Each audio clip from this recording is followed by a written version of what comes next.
Hi, and good evening, everyone. My name is Albert, and this is Vlogs About Nothing. Thank you very much for taking the time out of your very busy night to join me. I really do appreciate it. Tonight, we're going to talk about nothing. That last video was kind of heavy, so I thought I'd put another one into my feed so that wouldn't be the last one that I uploaded. It's not every day that a boy here, admits to the world kind of his deepest and darkest, aspirations. But leave it up to the guy who's accomplished nothing in his life to want, something that is an incredibly difficult thing to get. So why don't you guys just let me continue to dream and be my good old gay self, happy self? Holy Jesus Christ, and live my life, you feel me? And whatever. I'm comfortable with my sexuality. I have an auntie named Gay. It means happy.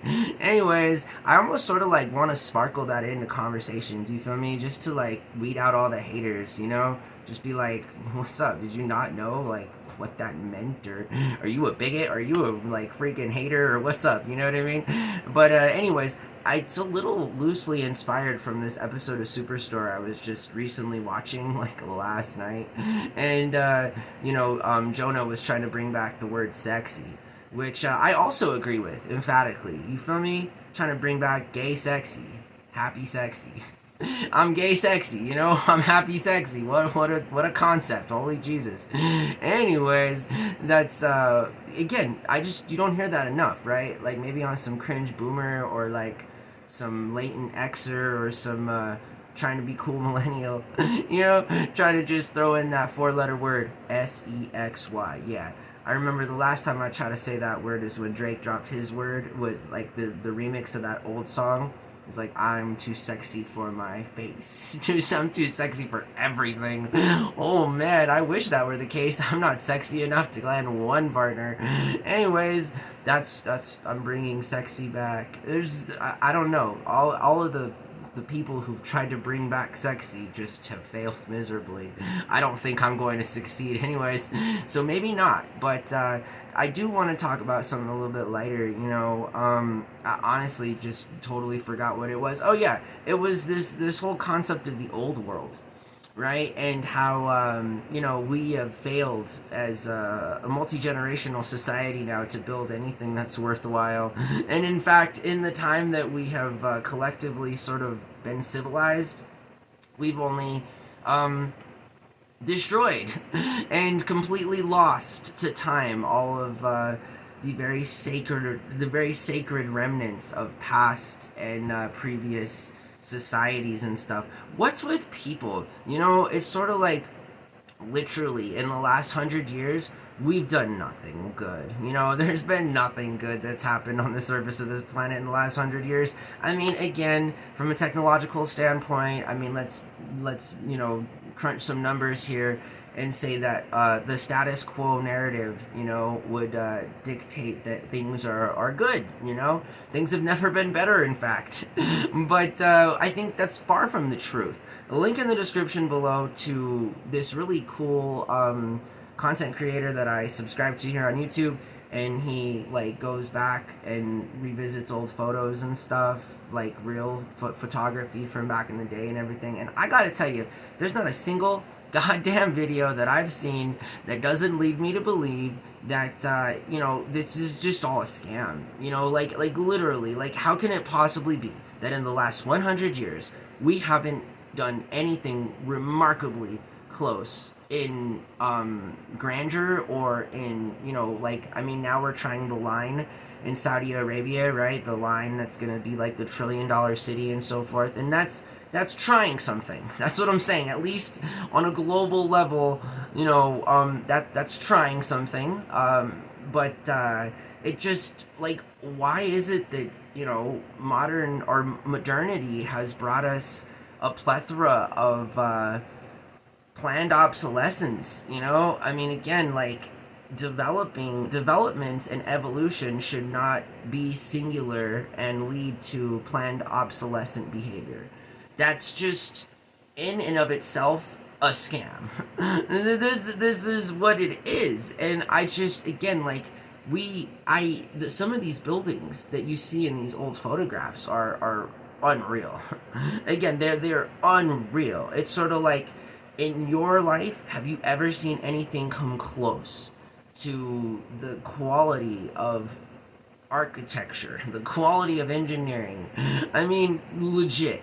You feel me? I mean, it's these very places that are still celebrated. I mean, it's almost as if we just celebrate all the old stuff and, forget about making anything cool and new and just as equally monolithic in size and stature. Let's just continue to contemplate on all of these really cool, big, monolithic structures that have been left over from, centuries and millennia, and just continue on about our day trying to populate Mars, all while simultaneously complaining about tariffs and ordering things from Temu so that the fascist Elon Musk can have a better business bank account balance. I mean, I don't know.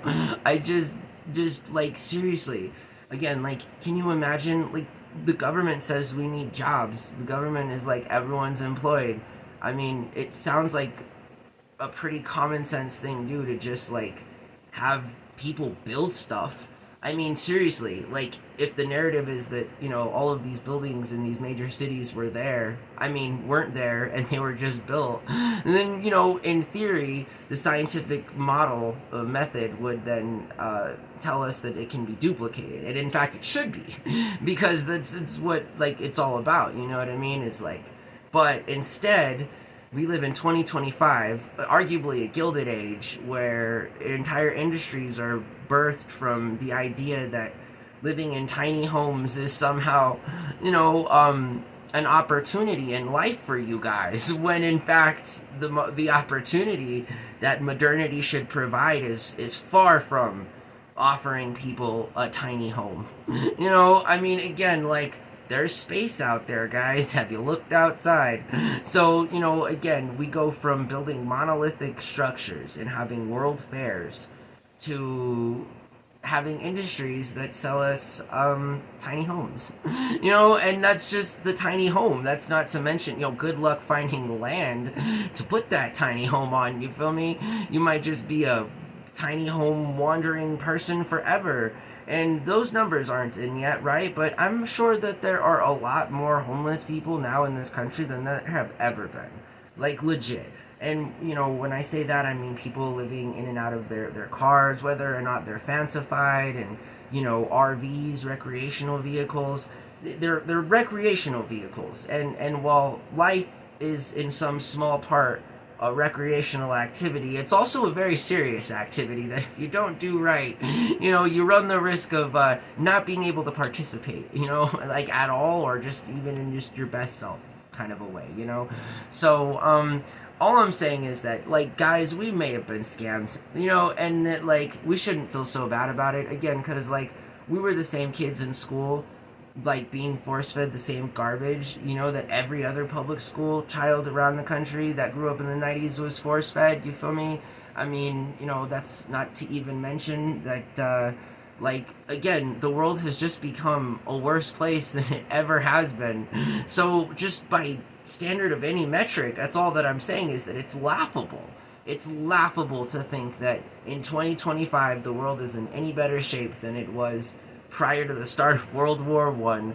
Again, like, holy macaroni, we've just come to this epiphany right now, right? This is like this light. And anyway, no, it's not. It's actually sad, really sad, unfortunate, and truthful but ironic all at the same time. So go figure.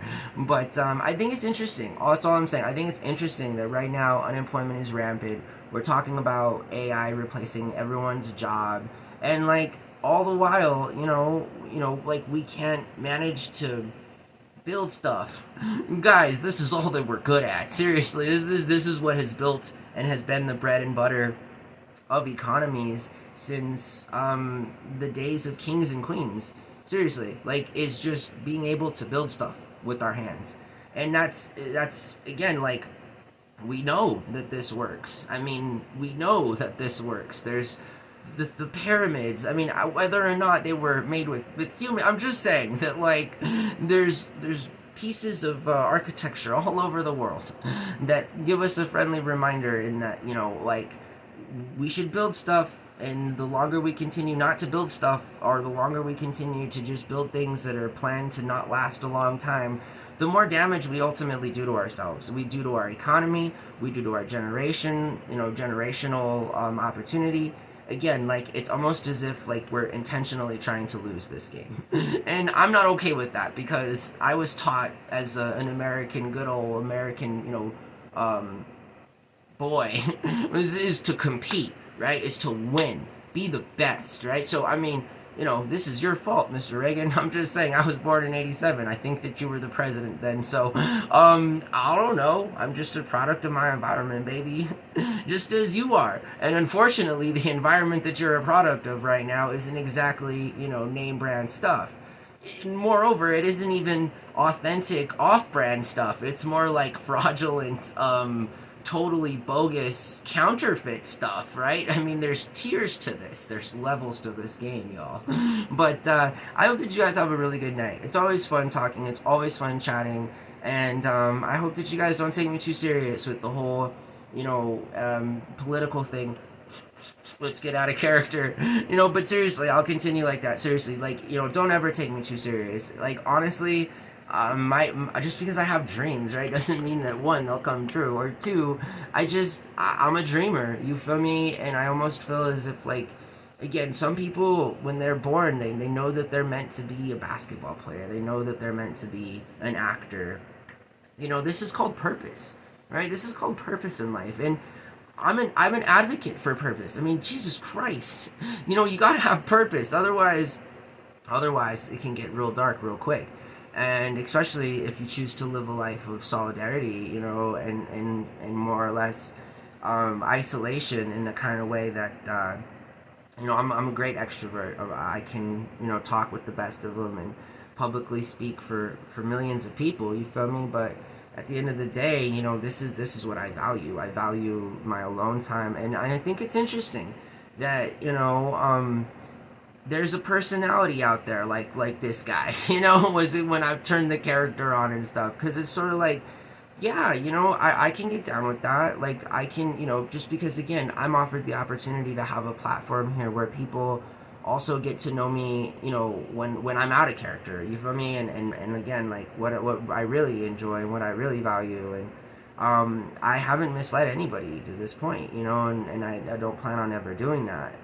I've been a pretty big, epic F up in my life too, you feel me? And all that comes full circle, especially with some of the things that I want to do in my life. Like, seriously, like, right? Like, seriously, Albert, seriously? Yeah, it's sort of, yeah, my life is seemingly turning into something that I want it to turn into, right? Like, I again, just going back to that whole purpose thing, like, I haven't had an opportunity to be my best self in very many situations that would make me feel like I'm achieving, all of what I can in life. And again, missed opportunities all came as a result of me making poor decisions, you feel me? But nonetheless, like, we all are products of our background and our environment. And I honestly didn't have the best background or the best environment. I always talk about the good things and my blessings and how I feel privileged and stuff. And, that doesn't or should not discount the fact that I am estranged from my parents. You feel me? There's a lot of personal sort of turmoil that comes along with being this kind of way. You feel me? With being so loud, with being so character-esque, like, even in my own personal life, being so moody, you feel me? Being so selfish. Again, but, like, I almost feel as if those same very things that work against me in my own personal relationships can also help make me be the best person that I can professionally. And, what I found is that I'm pretty reliable. When it comes to bigger, larger concepts, you feel me? Like, that's what my purpose is. Like, I'm trying to be on something big. You know what I mean? Like, just because, again, that's fun. I like it. I like that character in my life. Being out there and, putting the suit on, you feel me? And playing that part, just because, again, I'm good at it. Like, I think that I'm good at it, and I like that. I think people should like things that they're good at. You know, it's only taken me close to 40 years to really tune in on some of my future goals, because we live in a time where just even thinking about having future goals is in and of itself a luxury for most people. Because again, there's always a small part of the population, you know, that are doing real well.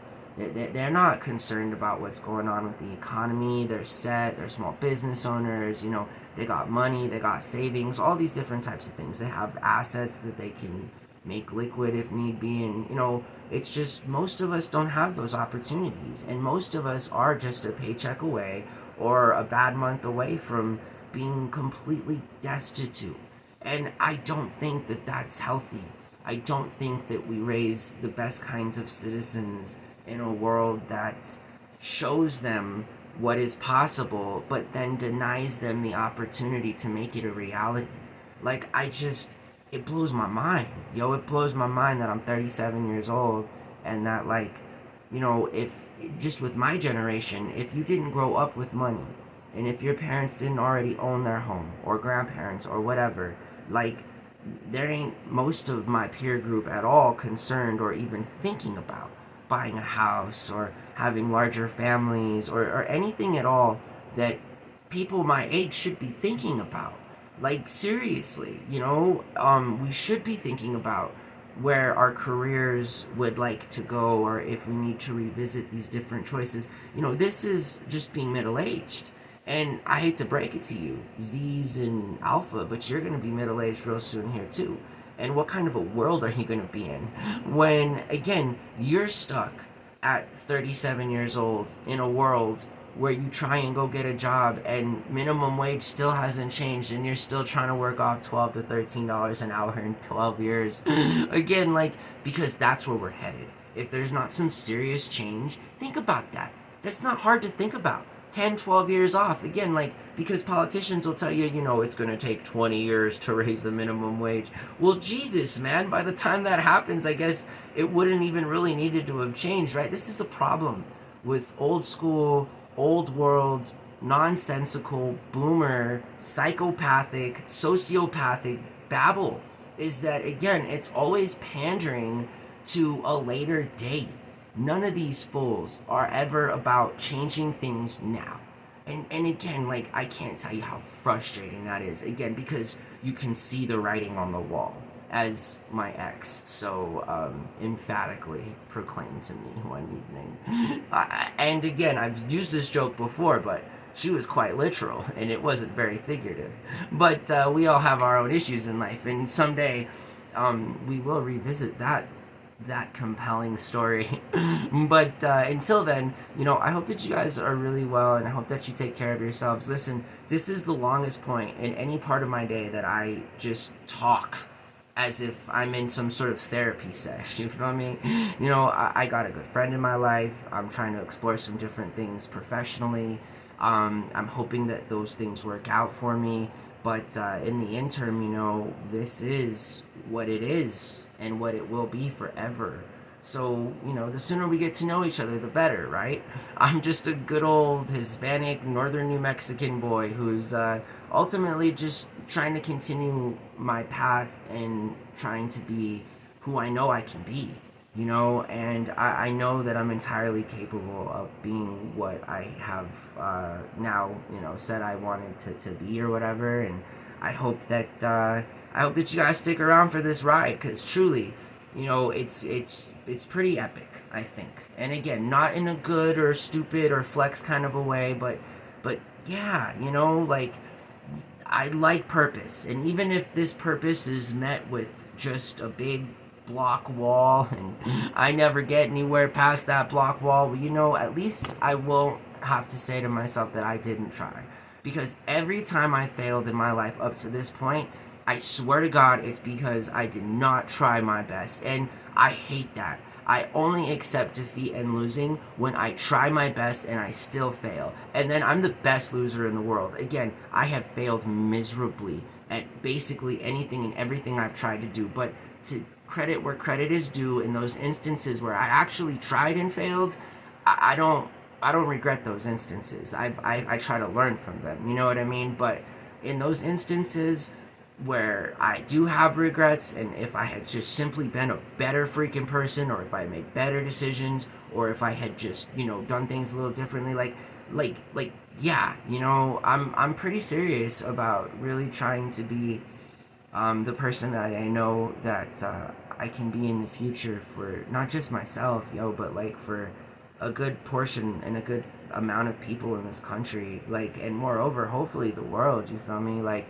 being an American is a privilege, and I freaking love this country, and I have said it, and I will continue to say it. We got a good thing going here, but it's also ultimately our responsibility to fix things that need to be fixed, and to be open and honest and transparent about all of our shortcomings and stuff. So anyways, I hope that you guys have a really good night. Thanks for watching my show. My name is Albert, and this was Vlogs About Nothing. Bye.